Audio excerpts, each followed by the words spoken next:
Hello, good afternoon. I am Professor Dr. P. Surendra Padya speaking from Bangalore. ಈಗ ನಿಮಗೆ ಕೆಲವೊಂದು ಮುಖ್ಯ ವಿಚಾರಗಳನ್ನು ಜ್ಯೋತಿಷ್ಯದಲ್ಲಿ ನೋಡಬೇಕಾದ್ದು ತಿಳಿಸಪಡಿಸ್ತೇನೆ. ರಾಹು ಫಸ್ಟ್ ಹೌಸಲ್ಲಿದ್ದರೆ ಏನಾಗ್ತದೆ? ಇವರ ಇರುವಿಕೆ ಅನ್ನುವುದು ಬಹಳ ಪವರ್ಫುಲ್ ಆಗಿರುತ್ತೆ ಹಾಗೂ ಒಳ್ಳೆ ಇಂಪ್ರೆಸಿವ್ ವ್ಯಕ್ತಿತ್ವ, ಪರ್ಸ್ನಾಲಿಟಿ ಅನ್ನೋದು ಭಾಳ ಇಂಪ್ರೆಸಿವ್ ಆಗಿರುತ್ತೆ. ಅವ್ರು ನೋಡಿದ ತಕ್ಷಣ ಹೇಳ್ಬೋದು ಇವರ ಲಗ್ನದಲ್ಲೇ ರಾಹು ಇದೆ ಅಂತ. ಇನ್ನು ಎರಡನೇ ಮನೆಯಲ್ಲಿ ರಾಹು ಇದ್ದರೆ ಐಶ್ವರ್ಯಕ್ಕೆ ಕೊರತೆ ಇಲ್ಲ. ಕಾಲ್ಬುಡದಲ್ಲೇ ಐಶ್ವರ್ಯ ಇರ್ತದೆ. ಆಹಾ, ಈ ಹೆಣ್ಣು ನೋಡಯ್ಯ, ಹುಟ್ಟುತ್ತಾ ಕಾಲ್ಬುಡದಲ್ಲೇ ಐಶ್ವರ್ಯ ತುಂಬಿ ಹರಿತಾ ಇದೆ ಅಂತ ಹೇಳ್ತೇವೆ ನಾವು. ಹಾಗೆ ಒಂದು ರೀತಿಯ ಕನ್ನಿಂಗ್ ಭಾಷಣ ಮತ್ತು ಮಾತುಗಳು. ಎರಡನೇ ಮನೆ ಅಲ್ವಾ, ಸೊ ಸರ್ಕ್ಯಾಸ್ಟಿಕ್ ವರ್ಡ್ಸ್ ಜಾಸ್ತಿ. ಕೇತು ಎರಡನೇ ಮನೆಯಲ್ಲಿದ್ದರೂ ಹಾಗೆ. ನನ್ನ ಜಾತಕದಲ್ಲಿ ಕೇತು ಎರಡನೇ ಮನೆ, ಆದ್ದರಿಂದ I am also ಕನ್ನಿಂಗ್ fellow. Okay. Third, Rahu in third house. C, third house is for courage. Okay. ಇಲ್ಲಿ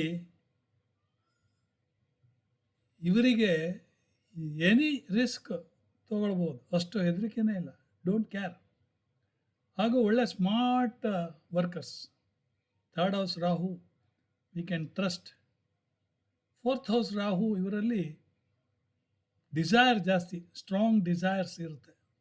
ಮನೆಯಿಂದ ದೂರ, ಇಲ್ಲ ತಮ್ಮ ಹೋಮ್ ಲ್ಯಾಂಡಿಂದ ದೂರ, ಇಲ್ಲ ತಂದೆ ತಾಯಿಯಿಂದ ದೂರ ಇರಲೇಬೇಕು. ಈ ತುಮಕೂರು, ಹಾಸನ ಕಡೆಯವರೆಲ್ಲ ಪೇರೆಂಟ್ಸ್ ಜೊತೆಗೆ ಅಂಟ್ಕೊಳ್ಳೋದು ಜಾಸ್ತಿ. ಓಕೆ. ಆದರೆ ಅವರು ರಾಹು ನಾಲ್ಕನೇ ಮನೆಯಲ್ಲಿದ್ದರೆ, ಶನಿ ನಾಲ್ಕನೇ ಮನೆಯಲ್ಲಿದ್ದರೆ ಅವರು ಮನೆ ಬಿಟ್ಟು ದೂರ ಹೋಗಲೇಬೇಕು. ತಿಳ್ಕೊಳ್ಳಿ, ಇದು ಜ್ಯೋತಿಷ್ಯದ ಒಂದು ರಿಕ್ವೈರ್ಮೆಂಟ್. ಇನ್ನು ರಾಹು ಐದನೇ ಮನೆಯಲ್ಲಿದ್ದರೆ ಕ್ರಿಯೇಟಿವಿಟಿಗೆ ಏನೂ ತೊಂದರೆ ಇಲ್ಲ. That is a children, love and romance house. ಮದುವೆಯಲ್ಲಿ ಒಂದು ಸೋಲ್ ಇರಬಹುದು. ಓಕೆ. ಸೊ ಆರನೇ ಮನೆಯಲ್ಲಿ ರಾಹು ಇದ್ದರೆ ಶತ್ರುವಿನಿಂದ ಗೆಲುವು ಯಾವಾಗಲೂ. ಆಮೇಲೆ ಟ್ರಬಲ್ಸನ್ನು they win over troubles. Troubles ಅಂದರೆ ಏನಂತ ಗೊತ್ತಿಲ್ಲ. ಆರನೇ ಮನೆ ರಾಹು ಭಾಳ ಒಳ್ಳೆಯದು. ರಾಹು ಏಳನೇ ಮನೆಯಲ್ಲಿದ್ದರೆ ಅಯಸ್ಕಾಂತದಂಥ ಸಂಬಂಧ, ಯಾ ಸ್ಪೌಸಿನೊಡನೆ ಒಡನಾಟ, ಇಲ್ಲ ಬೇರೆ ಜಾತಿಯವರನ್ನೇ ಮದುವೆ. ಇದು ಒಂದು ಲೆಕ್ಕದಲ್ಲಿ ನನ್ನ ಸಂಬಂಧಿಕರ ಒಬ್ಬನಲ್ಲಿ ತಪ್ಪಾಗಿದೆ. ಆತ ಮೀನ ಲಗ್ನದವ, ಏಳನೇ ಮನೆಯಲ್ಲಿ ರಾಹು. ಅಲ್ಲಿ ಯಾವ ರೀತಿಯ ಬಾಂಡು ಇಲ್ಲ. ಆದರೆ ಇವನು ನಾನು ಹೋಗಬೇಡಯ್ಯ ಅಂತ ಹೇಳಿದ್ರು ಕೂಡ ಅಲ್ಲಿ ಹೋಗಿ ಅಂಟ್ಕೊಂಡಿರ್ತಾನೆ. ಕೊನೆಗೆ ಕೋರ್ಟ್ ಕೇಸ್ ಹಾಕಿದೋ. ಓಕೆ, ಡೈವರ್ಸಿಗೆ. ಅಲ್ಟಿಮೇಟ್ಲಿ ಕೋರ್ಟ್ ಕೇಸಲ್ಲಿ ಗೆದ್ದ, ಮತ್ತು ಹೈಕೋರ್ಟಿಗೆ ಹಾಕಿದರು. ಕೊನೆಗೆ ಅದು ಆ ಹೆಣ್ಣು ಸತ್ತೋಯ್ತು, ಹೆಣ್ಣಿನ ಅಪ್ಪ ಅಮ್ಮನೂ ಸತ್ತೋದ್ರು. ಇದನ್ನ ಆಚಾರ ಆಯ್ತು ಬಿಡಿ. Okay.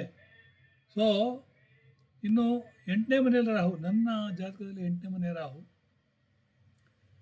They are research oriented people. ತಿಳ್ಕೊಳ್ಳಿ, because that is a secret house, ancestor property house, in laws house. So ಇಲ್ಲಿ ಇನ್ಲಾಸ್ ಇವರಿಗೆ ಪೂರ ಪಾಸ್ಟ್ ಜನ್ಮದ ಒಂದು ಕರ್ಮ ಇದೆ. They have to get rid of. ಒಂಬತ್ತನೇ ಮನೆ ರಾಹು ಇದ್ದರೆ ಏನಂದರೆ ದೂರ ದೇಶ ಪ್ರಯಾಣ ಅಂತ ಹೇಳ್ತೇವೆ. ಓಕೆ. ಸೊ ಇವರು ಏನೇ ನಂಬ್ತಾರೆ ಅದನ್ನು 100% ಆಗಿ ಆಗ್ತದೆ. ಹತ್ತನೇ ಮನೆ ರಾಹು ಭಾಳ ಒಳ್ಳೆಯದು. ಅತಿ ಹೆಚ್ಚಿನ ನೇಮ್ ಆ್ಯಂಡ್ ಫೇಮ್ ಬರ್ತದೆ. ಓಕೆ. ಇವರು ಪ್ರಾಯ ಹೆಚ್ಚಿದಂತೆ ಬೆಳವಣಿಗೆಯು ಜಾಸ್ತಿ ಆಗ್ತಾ ಇರುತ್ತೆ. ರಾಹು ಕಾರಕ ಆಫ್ ಸ್ಕ್ಯಾಂಡಲ್ಸ್ ಮತ್ತು ಸಡನ್ ವಾಪಾಸಿ. ನೋಡಿ, ಹತ್ತನೇ ಮನೆ ರಾಹು ಬೋರಿಸ್ ಜಾನ್ಸನ್ ಕೇಸಲ್ಲಿ ಅದು ರಿವರ್ಸ್ ಆಗಿದೆ. ಅಂದರೆ ಈ has to quit prime minister post of Britain 2022 ಜುಲೈಯಲ್ಲಿ ಕಳ್ಕೊಂಡ್ಬಿಟ್ರು. ಹತ್ತನೇ ಮನೆ ರಾಹು ಬೇಕಾದರೆ ಅವರ ಜಾತಕವನ್ನು ನೋಡಿ. 11ನೇ ಮನೆ ರಾಹು ಇನ್ನೂ ಒಳ್ಳೆಯದು, ಪ್ರಾಫಿಟ್ ಹೌಸಲ್ಲಿದೆ. ಹೆಚ್ಚು ಐಶ್ವರ್ಯಕ್ಕೆ ಆಸೆ, ಡಿಸೈರ್ಸ್, ಇನ್ನೂ ಬೇಕು ಅಂತ. ಐಶ್ವರ್ಯ ತಗೊಂಡು ಎಲ್ಲಿ ಹೋಗ್ತಾರೆ, ಏನಕ್ಕೆ ಬೇಕು ಅಂತ ಗೊತ್ತಿಲ್ಲ ಬಿಡಿ.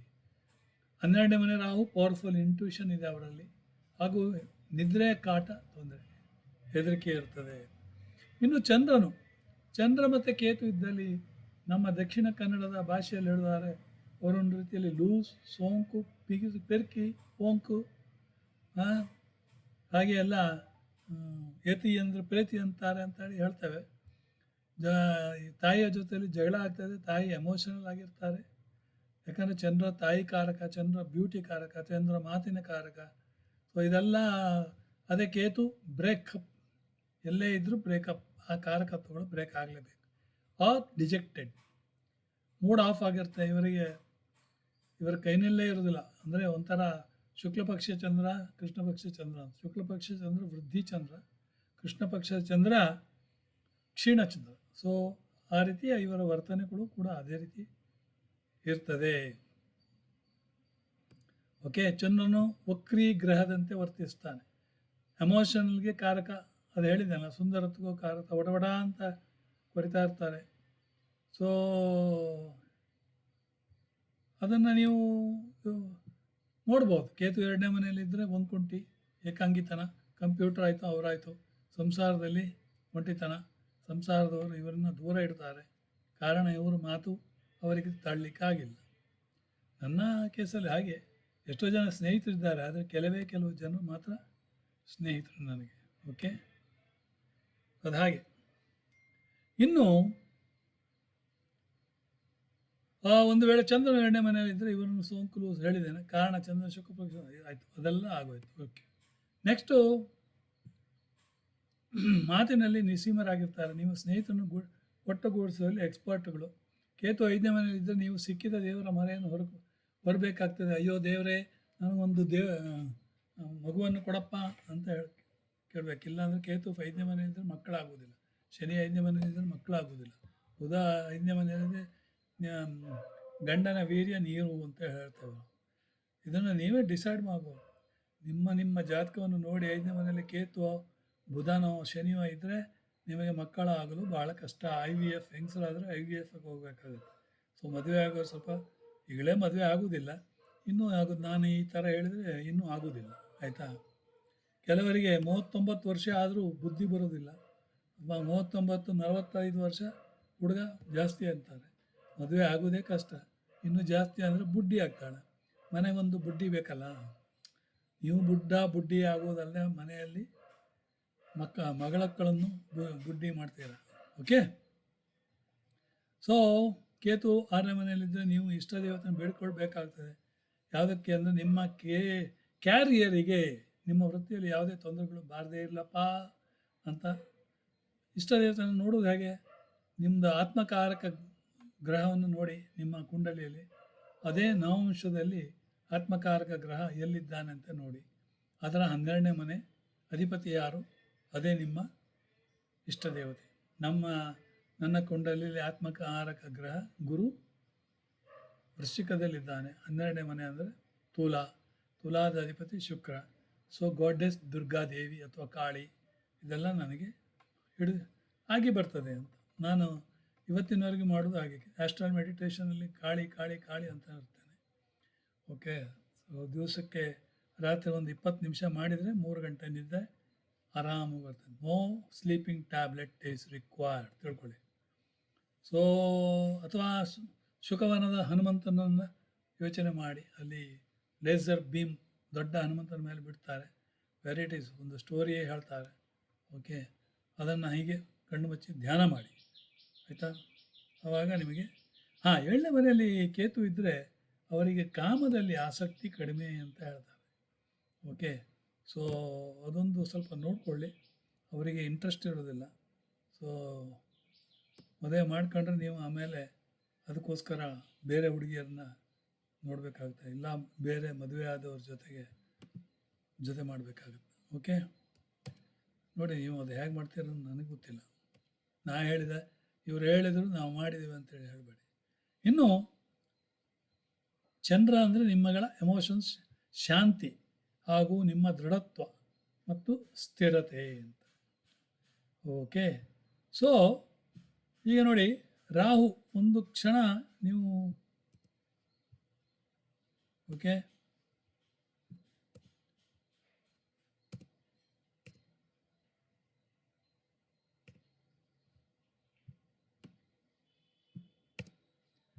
ಇಲ್ಲಿ ನೋಡಿ, ಒಂದು ಕ್ಷಣ ರಾಹು ಅಂದರೆ ಬರೇ ಧೂಳು, ಡಸ್ಟ್. ರಾಹು ಅಂದರೆ ಡಸ್ಟ್, ಅಂದರೆ ಚಂದ್ರ ಅಂದರೆ ಲೇಕ್, ಶಾಂತಿ. ಸೊ ಶಾಂತಿ, ಈ ಲೇಕಿನಿಂದ ಧೂಳು ಹೊರಟೋಗುತ್ತೆ. ಆವಾಗ ನಿಮ್ಮ ಜೀವನದಲ್ಲಿ ಹಲ್ಲಾಗುಲ್ಲ, ಎಲ್ಲ ತಣ್ಣಗಾಗ್ತದೆ. ಸರೋವರ ರಾಹು ಹುಟ್ಟಿಸಿದ ಧೂಳನ್ನು ತನ್ನ ಸ್ಥಾಪನೆಯಿಂದ ಸರೋವರದ ಅಡಿ ತಳ್ತದೆ. ಅದರಿಂದ ಏನಾಗುತ್ತೆ ಅಂದರೆ ನಿಮಗೆ ಶಾಂತಿ ಸಿಗ್ತದೆ ಅಂತ. ಅದಕ್ಕೆ ಚಂದ್ರನನ್ನು ಬಲಪಡಿಸ್ಬೇಕಾಗುತ್ತೆ. ಓಕೆ, ಚಂದ್ರನ ಬಲಪಡಿಸೋದು ಹೇಗೆ? ಯಾರಾದರೂ ಹೇಳ್ತೀರಾ? ಚಂದ್ರ ಈಶ್ವರನ ಜಟೆಯಲ್ಲಿ ಇರುವುದು. ಅದರಿಂದ ನೀವು ಶಿವಲಿಂಗವನ್ನು ಇಟ್ಟು ಹಾಲು ಮತ್ತು ನೀರಿನ ಅಭಿಷೇಕ ಮಾಡಿ. ನನ್ನ ಮನೆಯಲ್ಲಿ 4 ಶಿವಲಿಂಗ ಇದೆ. ಒಂದು ಗೋಕರ್ಣ, ಒಂದು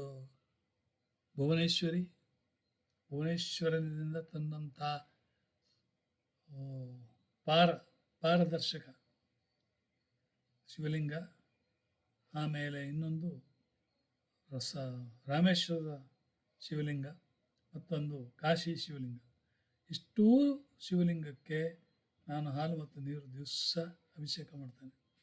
ಅದರಿಂದ ಏನಾಗುತ್ತೆ ಅಂದರೆ ಚಂದ್ರ ಬಲವಾಗ್ತಾನೆ. ಮೊದಲೇ ಚಂದ್ರ ನಂದು ಉಚ್ಛ ಚಂದ್ರ, 16 ಡಿಗ್ರಿ ಚಂದ್ರ, ಯೌವನಾವಸ್ಥೆಯಲ್ಲಿರುವ ಚಂದ್ರ, ಪುಷ್ಕರ ಭಾಗದಲ್ಲಿರುವಂಥ ಚಂದ್ರ. ಅದರಿಂದ ಚಂದ್ರ ಬಹಳ ಬಲವಂತನಾಗಿದ್ದಾನೆ, ಉಚ್ಚನಾಗಿದ್ದಾನೆ. ವ್ಯಯಸ್ಥಾನದಲ್ಲಿ ಉಚ್ಚ ಅಂದರೆ ಇವರು ತಮ್ಮ ಸಂಸಾರದ ಜನರಿಗೆ ದಾನ ಧರ್ಮ ಮಾಡ್ತಾರೆ ಅಂತ. ಯಾಕಂದರೆ 2ನೇ ಮನೆ ಕಟಕ ರಾಶಿ, ಕಟಕದಲ್ಲಿ ಚಂದ್ರ. 2ನೇ ಮನೆ ಫ್ಯಾಮಿಲಿಯ ಸದಸ್ಯರುಗಳಿಗೆ, ದುಡ್ಡಿದ್ದವರಿಗೆ ದಾನ ಮಾಡುವುದು ಜಾಸ್ತಿ. ಓಕೆ, ಪ್ರತಿಯೊಂದಕ್ಕೂ ಅರ್ಥ ಇದೆ. ಸೊ ಇನ್ನು ಚಂದ್ರನು ವೀಕ್ ಆದಲ್ಲಿ ಮಾತ್ರ ರಾಹು ನಿಮ್ಮನ್ನು ಆಳ್ತಾನೆ, ತಿಳ್ಕೊಳ್ಳಿ. ಆವಾಗ ನಿಮ್ಮ ಎಮೋಷನ್ ಸ್ವಲ್ಪ ಜಾಸ್ತಿ, ನಿಮ್ಮನ್ನು ಪಿರ್ಕೆ ಅಂತಾರೆ. ಸೊ ನೀವು ಆ ದೇವರಿಗೆ ಹರಕೆ ಹೊರಿ, ಈ ದೇವರಿಗೆ ಹರಕೆ ಹೊರಿ ಅಂತ ಕಂಡವರೆಲ್ಲ ಹೇಳುವಂಥ ಸಂದರ್ಭ ಬಂದುಬಿಡುತ್ತೆ. ಅದಕ್ಕೆ ನೀವು ನಾನು ಹೇಳಿದ, ಆಮೇಲೆ ಅಕ್ಕಿ ದಾನ ಮಾಡಿ, ಸಬ್ಬಕ್ಕಿ ದಾನ ಮಾಡಿ, ಇದೆಲ್ಲ ಚಂದ್ರನಿಗೆ ಒಳ್ಳೆಯದು. ಆಯಿತಾ? ಈಗ ಇನ್ನು ನನ್ನ ಕೇಸ್ ನೋಡಿ, ಇಲ್ಲೇ ಇದೆ. ಓಕೆ, ರಾಹು ಕ್ಯಾಪ್ರಿಕಾರ್ನಲ್ಲಿ 26 ಡಿಗ್ರಿ 45 ನಿಮಿಷ 22. ಅಂದರೆ ರಾಹು ಜಾಸ್ತಿ ಡಿಗ್ರಿ ಇದ್ದರೂ ಕೂಡ ಅದು ಉಲ್ಟಾ ತಿರುಗೋದ್ರಿಂದ ಅದು ಭಾಳ ಒಳ್ಳೆಯದಿಲ್ಲ ಅಂತ ಅರ್ಥ. ಓಕೆ, ಆದರೆ strong moon would act as natural anchor against Rahu's chaotic energy ಅಂತ. ಸೊ ಅದರಿಂದ ನನ್ನದು ಸ್ಟ್ರಾಂಗ್ ಮೂನ್ ನೋಡಿ, 16 ಡಿಗ್ರಿ 9 ನಿಮಿಷ. ಸೊ ಆದ್ದರಿಂದ ರಾಹುಗಿಂತ ಚಂದ್ರನ ಬಲ, ರಾಹುವಿನ ದೃಷ್ಟಿ ಚಂದ್ರನ ಮೇಲಿದೆ. ಸೊ ಎರಾಟಿಕ್ ಬಿಹೇವಿಯರ್ ನನ್ನಲ್ಲೂ ಇದೆ. ಆದರೆ Chandra exalted Chandra, he can tolerate anything. So it gives me clear thinking and I can neglect Rahu.